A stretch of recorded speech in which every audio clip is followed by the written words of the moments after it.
you've lived in a house for a long time and you're thinking about remodeling. So if you're thinking about selling, I'm going to give you a little caveat here. My suggestion, before you start any remodeling projects, if you are going to sell the house, call a licensed realtor out to look at the house before you do anything. I'd be happy to walk through the house and give you my opinion.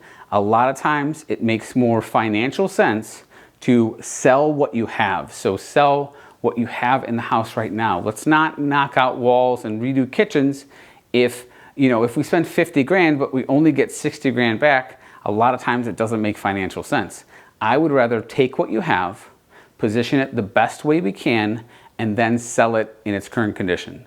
But say you've decided, I'm going to do some remodeling projects in my house. I either want to DIY these projects or I want to hire a contractor.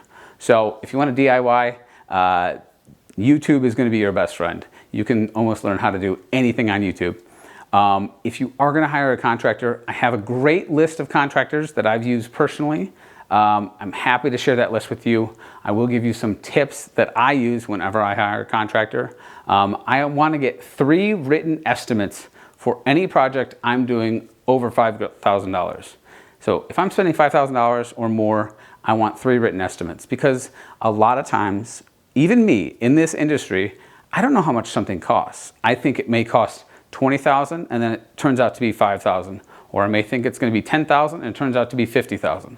So I want to know, if I get 3 estimates, I'm usually going to have a good baseline for what it should cost, and then I can help make my decision. Next thing you want to do is make sure the contractor is licensed and bonded, and make sure he's going to pull all necessary permits. What you don't want to do is, have an unpermitted remodel where you have to take out all the work because it wasn't approved beforehand. So make sure that the contractor is licensed, bonded, insured, and it's going to pull all those permits. And so once you've selected that contractor, make sure there's a contract between you two where it's going to talk about who is going to handle what, how much down, when the work is going to be completed, who is going to clean up the work when it's done, who's going to get rid of the debris. We want to spell out everything so there's no confusion. I see a lot of people getting upset with contractors because they feel like they should have done something, but it was never laid out in the contract. So you want to have a contract that spells out every part of the remodel, so there's no confusion and there's no upset feelings. And my last tip for working with a contractor, it's actually 2 tips in one.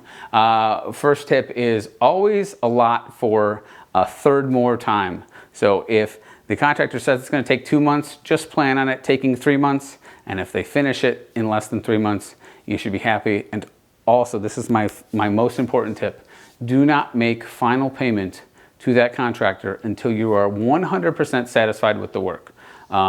We've all heard the horror stories with contractors, skipping town once they've gotten their payment.